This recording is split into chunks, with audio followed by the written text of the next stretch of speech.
Morning glory and evening grace, America. It's Hugh Hewitt. I love to begin Thursdays with the best interview in America, Donald Trump, who will, of course, be starring in Saturday Night Live this weekend. Donald Trump, welcome back to the Hugh Hewitt Show. Well, I always like being with you. I don't know. It's always interesting, and you are indeed a smart guy, so I like that. Do you like doing Saturday Night Live? Because you're very good at television. Do you love this opportunity? Well, I've done it before. I've hosted before, and I've been on a couple of times. And, you know, Lorne Michaels is a great guy and done an amazing job. It's a very, very important show. You know, over the last month I did, as you know, with Vladimir Putin, I did 60 Minutes, and they got tremendous ratings on that show. And now I'm doing Saturday Night Live. So those are two really iconic shows. I think I'll have a good time. I mean, I'll speak to you maybe next week if you want, and I'll let you know specifically.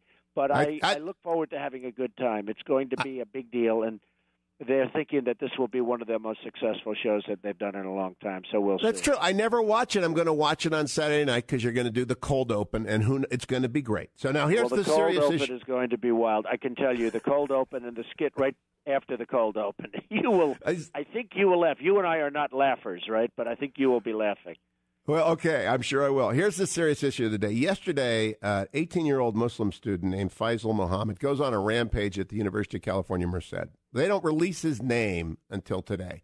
Why not, Donald Trump? What do you think is going on with the authorities? I don't know why, and it's very bad that they don't, and it's a little bit unfair that they don't. And, you know, the people of our country have to know what's going on.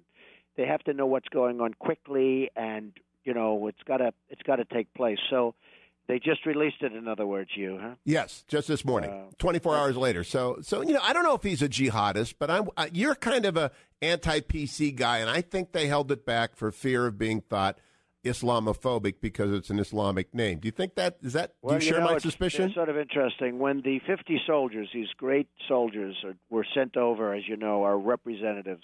These are tremendous guys. When they were sent over, that should have been quiet, because now they have a big bounty on their head. You understand that, all right? Yes. When Obama got up and said, we're sending 50 people over to Syria and to Iraq, I guess, and probably he doesn't even know where they're going, but we're sending 50 going over there, I said, wow, that's really bad, because those people now, instead of going over quietly and doing what they have to do, people are watching them, looking for them all over the place. And I said, that's something that should be kept quiet. This, I think, is pretty much the opposite.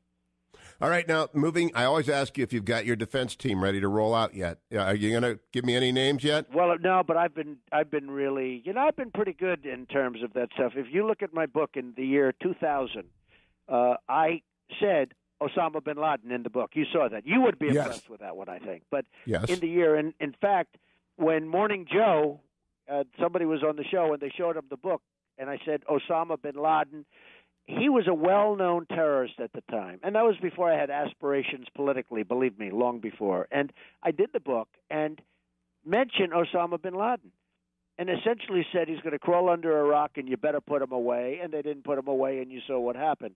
You had the first World Trade Center attack, which was a serious attack, but not obviously like what ultimately took place.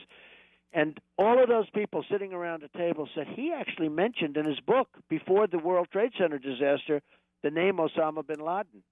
And I immediately thought of you. I said, I wonder if you'd be impressed by that. So I am. You pay attention. That's why I'm looking for your national security team at some point. No, I have a good team, and I have a team also that's forming. All right. And I last question. This, you know, I'd like to see. We had some, as you know, Fox came out. I was a strong number one yesterday. They came out last night with the numbers, with the polling numbers, and you know, I want to go down the line. I am, in the meantime, working with people that are terrific and observing everything and reading lots, and it's something I find, you know, tremendously interesting. Everybody said I'll be the best in terms of jobs and the economy, but I actually think that I will be the best in terms of the military and strategy. That's where my last question is. Last week, the Pentagon announced they gave the B-3, the strategic bomber contract, to Northrop Grumman, and that's going to be billions and billions of dollars. Each one of them costs, they think, about $500 million each, $564 million. Do we need a strategic bomber, Donald Trump, or should we just stick with submarines and missiles? And if so, do you think it has to cost that much? No, it doesn't have to cost that much. And by the way, they also are giving out, or in the process of giving out, I don't want to speak too strongly about this because maybe they won't do it. They're giving out a new, as you know, Air Force One, and that's a $3 billion, with a B, $3 billion plane. And I said, I guarantee you I could save hundreds and hundreds of millions of dollars, and I guarantee you that Boeing would leave something on the table. $3 billion Air Force One. So you have that. Now, when you talk about the bomber, here's what I don't like. I have been reading, and I read one article in particular where the pilots, and these are great test pilots and pilots generally, but pilots in testing it said, our old planes are better. They perform better. They handle better. Every aspect they were saying they're better.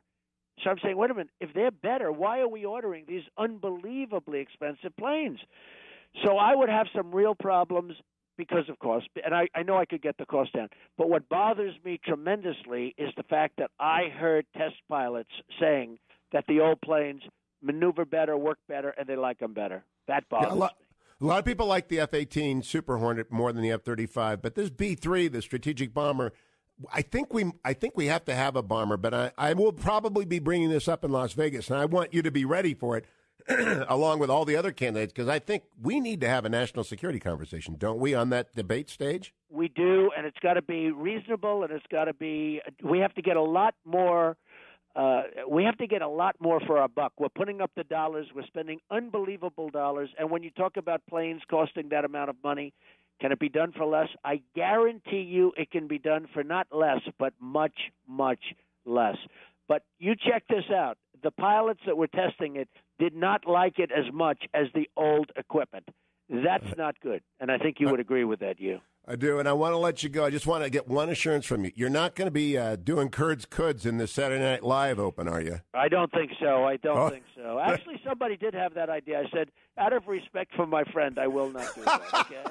Donald Trump, I appreciate the short grab of time today. Have a great Open on Saturday Night Live. We'll all be watching.